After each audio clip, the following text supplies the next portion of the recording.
इस देश में हूँ चाहे विदेश में हूँ, संसार के किसी भी कोने में हूँ, वे सभी महापुरुष एक ही लक्ष्य, एक ही स्थिति, एक ही साधना विधि एक ही, यही किए हैं और यही उन्होंने पाया।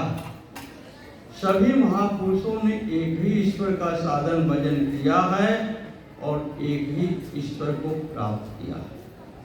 हमारे यहाँ भी यही रहा है, लेकिन कालांतर में नाना प्रकार की भ्रांतियां होने के कारण, नाना प्रकार के धर्म संप्रदाय, अब देखो कुंभ आएगा, पता नहीं कितने कैंप लग जाएंगे, सब लोग अपनी अपनी भाषा अपनी अपनी बोली बोलने लग जाएंगे। अरे हमारे महापुरुषों ने, संतों ने एक ही ईश्वर की उपासना की, एक ही साधन बताई, तो अनेक प्रकार की उपासना, अनेक प्रकार की साधनाएं क्यों बतलाई जाती हैं? अज्ञानता के कारण। अब देखो कुंभ में कहेंगे कि गंगा में स्नान करो, जमुना में स्नान करो, ये सब में है क्या? ऐसे हजारों लाखों करोड़ों नदियां धरती पर बह रही हैं, पूरी दुनिया में, विश्व में बह रही हैं, उसी में से एक प्रकृति जन्य एक नदी है। न कि कोई देवता देवलोक से आई हुई कोई नदी तुमको तारने वाली, ऐसा कुछ नहीं। हम लोग तो इनके किनारे भ्रमण करके देखे हैं, सिर्फ गटरों का पानी आता है शहरों के, सब बंध गए हैं नदी। यदि इसी में नहाने से कल्याण होता तो भारत देश आज बहुत ही महान होता, इसको इतनी गुलामी न भोगनी पड़ती। थोड़ा आप लोग इतिहासों पर भी जाया करें, पीछे भी दृष्टि घूम करके देख लिया करें कि हमारे पूर्वजों के साथ कितना अन्याय हुआ है। इन्हीं सब अज्ञानता के कारण, सही दिशा न समझने के कारण हमारे महापुरुषों ने ये सब नहीं किया, नहीं कराया। वे एक ही रास्ता बताए, एक ही दिशा दी, लेकिन भ्रमवश, लोभवश, अज्ञानवश हम लोग सत्य की दिशा को छोड़ करके अज्ञान की दिशा में बढ़े। देखो ये नाना प्रकार के व्रत, उपवास, त्योहार भारत में ही आते हैं, भारत में ही मनाए जाते हैं। क्या अन्य देश नहीं है क्या? वहाँ पर एकादशी नहीं होती है, वहाँ द्वादशी नहीं होती है, वहाँ नदी नाला ये सब नहीं है, सब जगह। लेकिन ये सब कमाने खाने का धंधा लोगों ने बना लिया। देखो सूरज, चंदा, पृथ्वी, ग्रह, उपग्रह, मंगल जो भी हो, या बृहस्पति, शनि, ये सब आकाश में समान रूप से सब देशों में विचरण कर रहे हैं। चैत, वैशाख, जेठ, आषाढ़ जो कुछ हमने बना लिया, जनवरी, फरवरी, मार्च, अप्रैल हमने बना लिया। मंगल, बुध, बृहस्पति, शुक्र, शनि, रवि हमने बना लिया। ईश्वर के तरफ से कुछ भी नहीं, न एकादशी है, न द्वादशी है, न त्रयोदशी है। ये दिन रात ऐसे ही चल रहा है, इसमें कुछ भी परिवर्तन नहीं हो रहा है। यदि इसमें एकादशी, द्वादशी ये सब मानने से कुछ लाभ होता तो तुम लोग बहुत महान होते, क्योंकि तुम्हारे पूर्वज बहुत मानते चले आए हैं, बहुत व्रत उपवास किए हैं, बहुत नहाए धोए हैं, 4 बजे भोर में, 12 बजे रात में, जो जो कहा है सब कुछ तुम्हारे पूर्वजों ने किया है। और मुसलमानों के जूती साफ किए हैं और ओढ़ा खाए हैं अंग्रेजों का, उल्टा सीधा ही हुआ है अत्याचार इस देश पर। ये सब अज्ञानता है। एकादशी, द्वादशी, त्रयोदशी ये सब मूर्खता है और अज्ञानता है, कुछ भी नहीं है इसमें। जो कुछ है तुम्हारी भी है, तुम्हारी साधना इन सबसे ऊपर है। ऋषियों की साधना से, एकादशी द्वादशी से कोई मतलब नहीं है। उनके लिए नित्य एकादशी द्वादशी है। ये सूरज, मंगल, चंद्रमा नित्य हैं, हमेशा हैं, सदैव। हाँ, इसमें एक कथानक है, एक कथानक ऋषियों ने, संतों ने बना दिया, बता दिया। उसमें बड़ी गहराई और रहस्य पूर्ण युक्त बातें बताया। वे अपने हृदय की घटनाओं को बतलाया करते थे ऋषि महात्मा। इसमें अम्बरीश की एक कहानी कि अम्बरीश एक बहुत प्रतापी राजा हुए थे, धर्मात्मा राजा हुए थे। उन्होंने एकादशी का व्रत धारण किया। एकादशी का व्रत धारण करने के बाद उसमें ब्राह्मणों को दान दिया जाता है।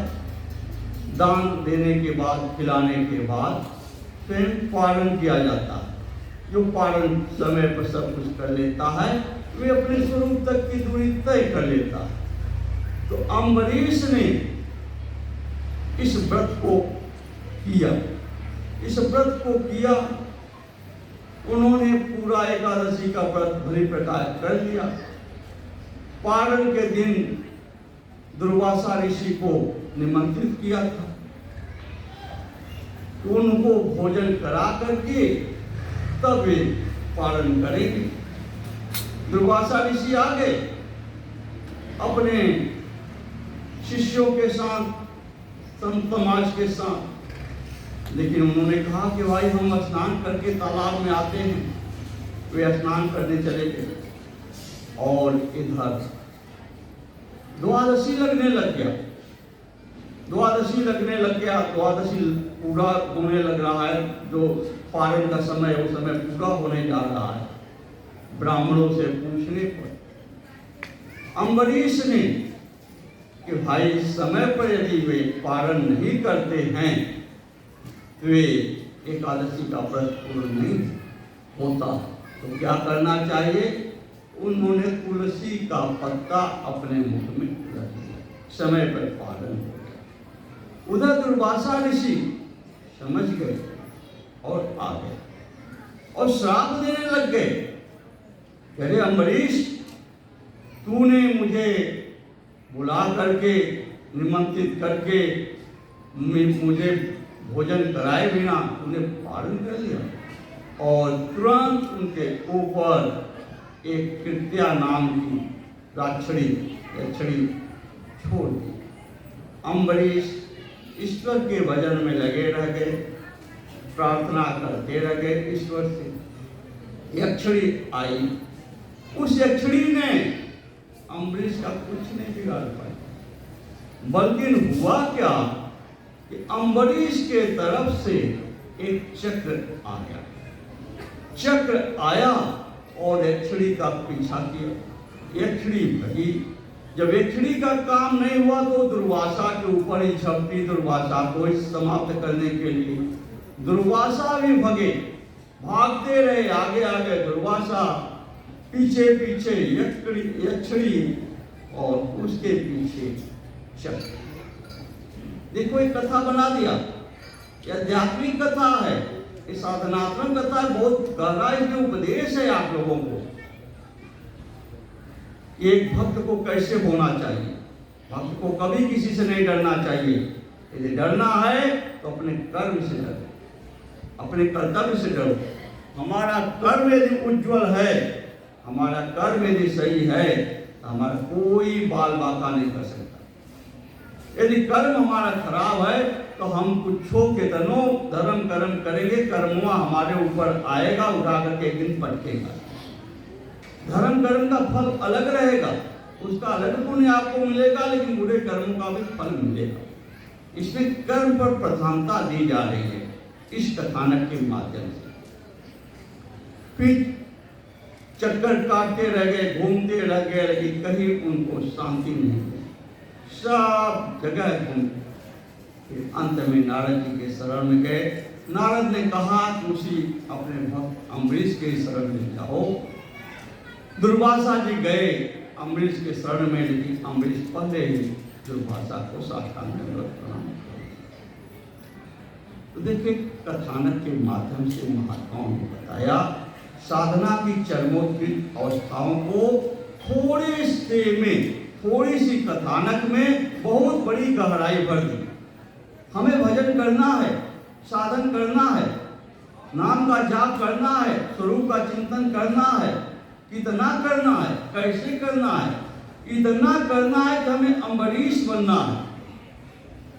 जब तक अम्बरीश नहीं बनेंगे तब तक एकादशी सही रूप से नहीं हो पाएगा। अम्बरीश का मतलब होता है, अंबर माने आकाश होता है। अंबर माने आकाश। हमें साधन करना है, भजन करना है, अपने चित्त को आकाशवत करना है। आकाशवत का मतलब होता है जिसमें किसी प्रकार का संकल्प न हो। संकल्पों से रहित हमें अपने चित्त को करना है। संकल्पों से रहित चित्त को कर लिए, लेकिन उसमें भी और प्रधानता लाओ। संकल्पों से रहित चित्त करते करते उसमें ईशत्व भाव आ जाए, मतलब उसमें पूर्ण तरीके से तुम्हारा ईशत्व हो जाए, मतलब तुम्हारे भीतर एक तरीके से पूर्ण रूपेण वह वश में हो जाए। मन संकल्पों से रहित हो जाए, उसका राजा बन जाए। इस मतलब राजा संकल्प विकल्प से रहित होकर के मन भली प्रकार ईशत्व हो गया, राजत्व हो गया। उसके चित्त में अब संकल्पों के लहर नहीं उठ सकती। इतना सुंदर, इतना ऊंचाई तक आपको भजन करना है, जिसको कबीर साहब ने संक्षेप में कहा कि सुन्न आयल सुन्न गैल सुन्न भैल परवेशी, कहत कबीर सुनो भाई साधो कमी रही ना बेसी। सुनने आयल और सुनने गयल, क्या सुनने आया भैया और क्या सुनने गया? इस साधन पथ में हमें करना क्या है?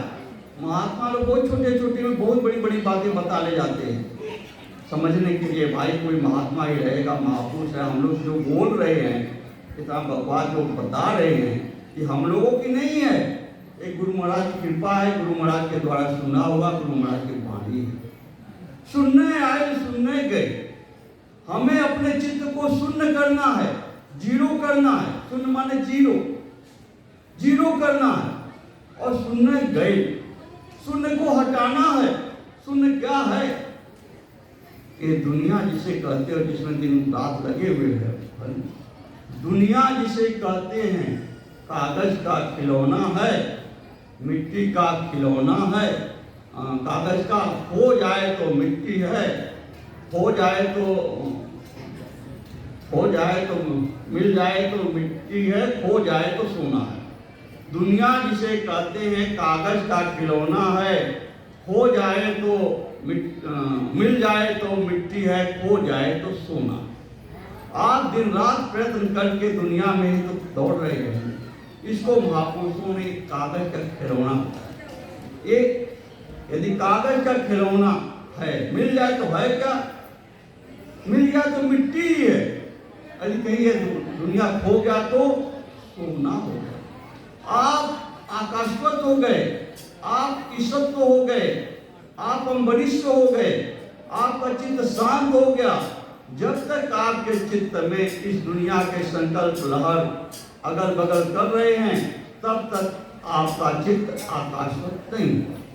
तो हमें अपने चित्त को शून्य करना है, और इस दुनिया के जो तरंग हैं, जिसका कोई अस्तित्व नहीं है, इस अस्तित्व को आप नित्य अपने जीवन में देखते हैं, नित्य देखते हैं। आप सो जाते हैं तो क्या आपको पता रहता है आपका घर कहाँ है? आप किस कमरे में सोए हैं? आपका हाथ कहाँ है? आपका पाँव कहाँ है? आपका भाई कौन है? बंधु कौन है? कुछ माता पिता, घर मकान, बिजली देवता, कुछ भी पता चलता है आपको सो जाने पर?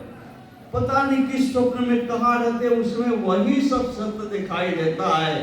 बाहर जो दिन भर करते रहते सब भूला हुआ है।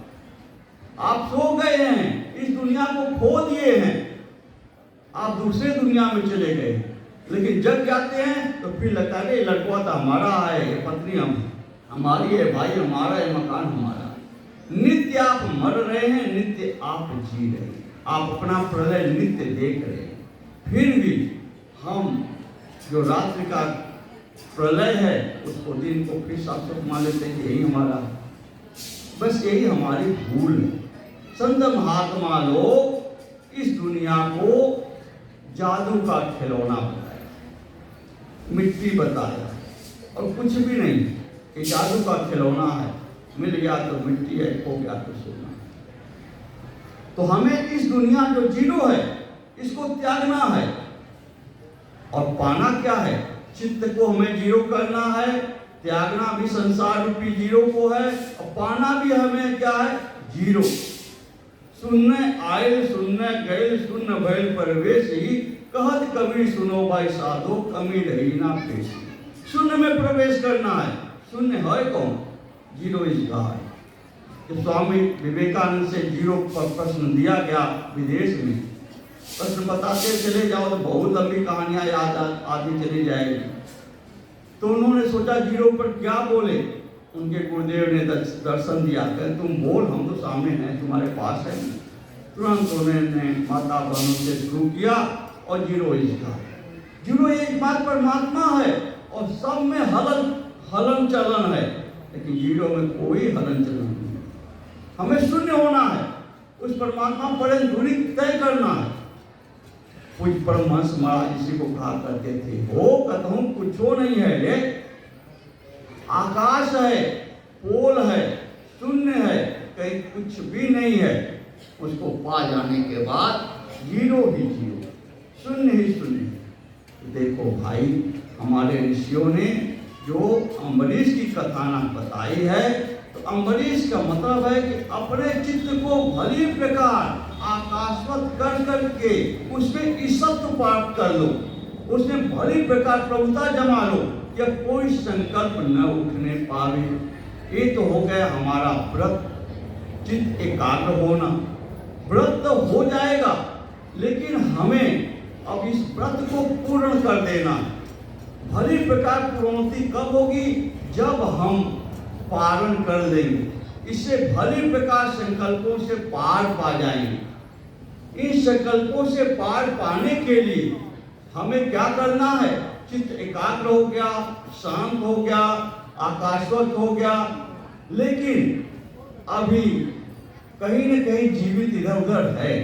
इसको पार करने के लिए हमें दुर्वासा का दोहरा अर्थ होता है, हर एक का लगभग दोहरा रहेगा। दुर्वासा का मतलब हो गया होता है वास्तव में जहां आशा वही वासा। दुर्वासनाएं जिनकी दूर हो चुकी है, ऐसे संत ही दुर्वासा ऋषि हैं। ये भगवान कृष्ण के भी गुरु रहे हैं।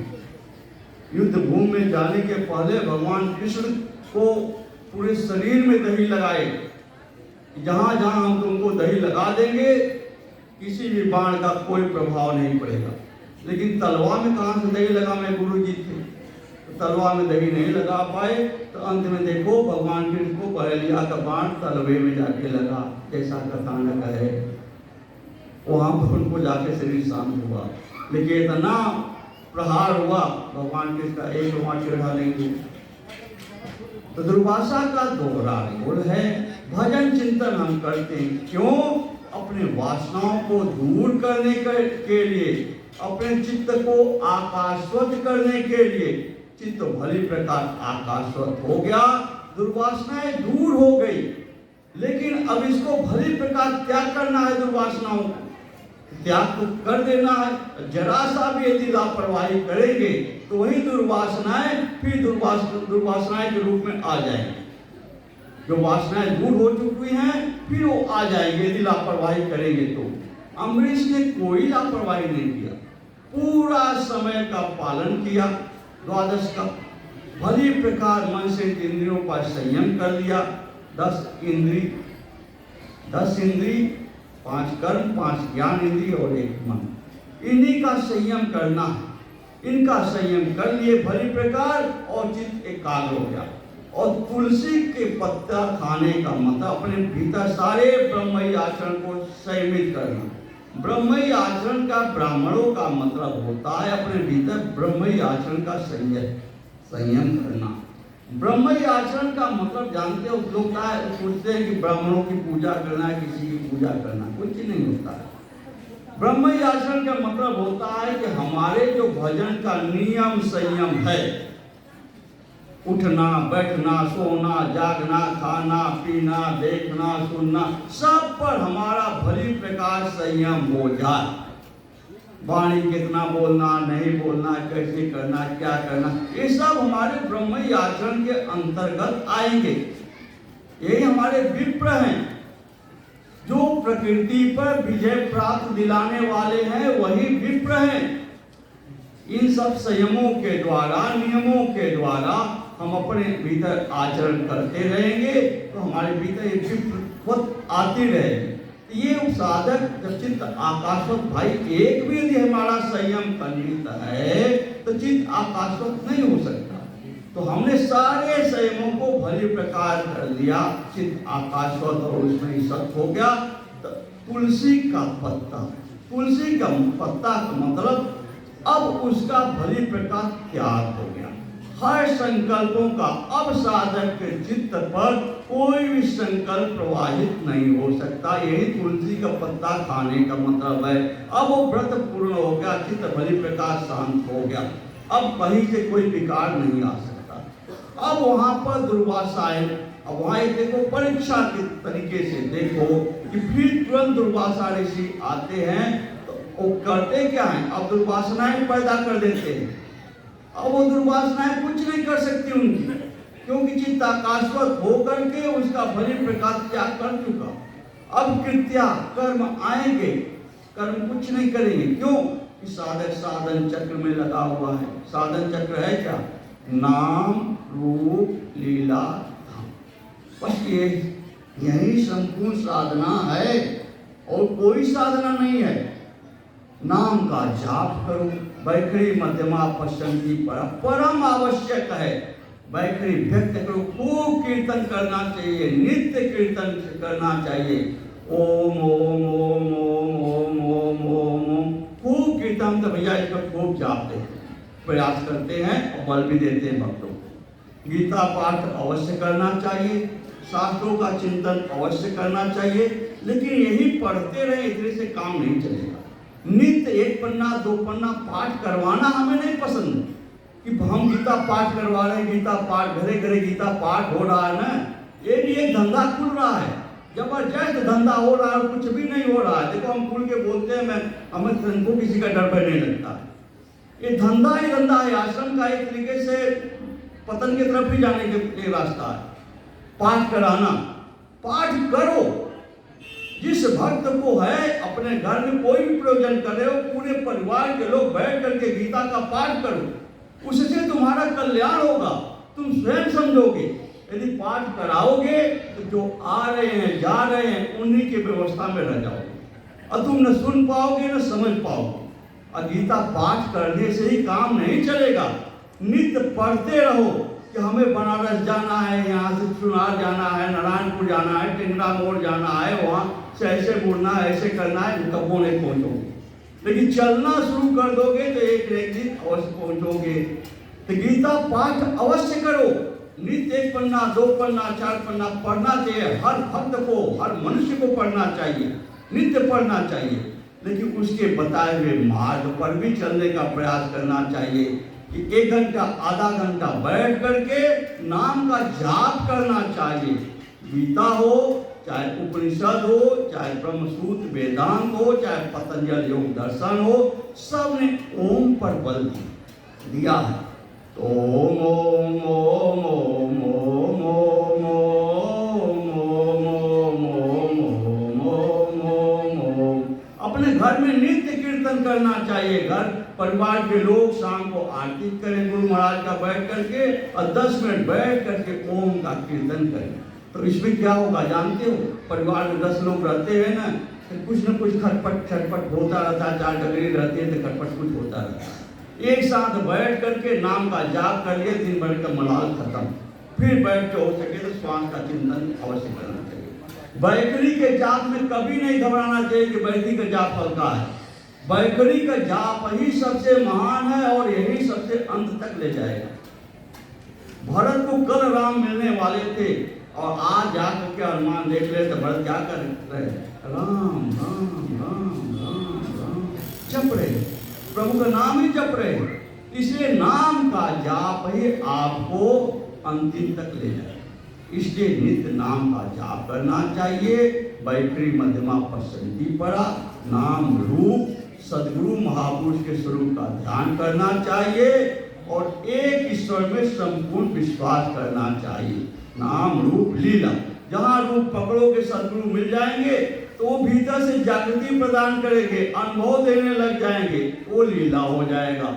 और ध्यान कहते हैं लक्ष्य को, हर भक्त को, हर साधक को अपने लक्ष्य पर दृष्टि रखना चाहिए। जैसे माता सीता निज पद नयन दिए मन राम पद कमल लीन, परम दुखी बा पवन सुत देख जानकी थी। निज पद, हमारा पद क्या है, हमारा लक्ष्य क्या है। साधक के पास यदि लक्ष्य नहीं है तो कुछ भी नहीं। हमेशा लक्ष्य पर दृष्टि रहेगा, वही विकारों से बच पाएगा। इसके लिए हर शास्त्रों में बताया गया है कि स्पर्शान कृत्वा भैरवयां सस्युश्चैवांग्रे गुरो प्राणपानो समो कृत्वा नासाभ्यंतर चारो। नासिका के भीतर विचरण करने वाले प्राण और अपान वायु को सम करना है, ये विषम है। सम करना ही आकाशवत होना, और जहां आकाशवत हो गए, सम कर लिए तो आपको मिलेगा क्या? यत इंद्रिय मनोबुद्धि मुनिर्मोक्ष परायण विगत इच्छा भय क्रोध यह सदा मुक्त एव स। आप मन से इंद्रियों पर विजय कर लेंगे, यत इंद्रिय मनोबुद्धि मुनिर्मोक्ष परायण, मोक्ष परायण हो जाएंगे। आपके भय क्रोध इच्छाएं सब समाप्त हो जाएंगे और आप मुक्त हो जाएंगे। तो आपको अपने स्वरूप पर्यंत दूरी तय करनी है भाई। एक ईश्वर में विश्वास करो और इसी महापुरुषों के बताए हुए मार्ग पर चलने का प्रयास करो। सिर्फ मार्ग को पढ़ो मत कि हम मार्ग खूब जानते, खूब ज्ञानी है, खूब ध्यानी है। खूब नाम जपने का प्रयास करो। ओम श्री सद्गुरुदेव भगवान की जय।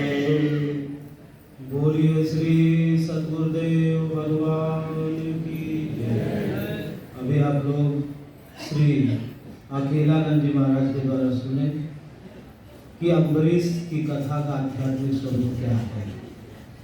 जैसा कि महाराज जी बताए कि गीता पाठ केवल करने से कुछ भी नहीं होगा, जब तक आचरण में नहीं ढालेंगे, जब तक गीता के अनुसार चलने का प्रयास नहीं करेंगे, तब तक हमारा जो चित्त है, महाराज जी बताए कि इस अम्बरीश की कथा का आध्यात्मिक स्वरूप कि हमारा चित्त आकाशवत हो जाए।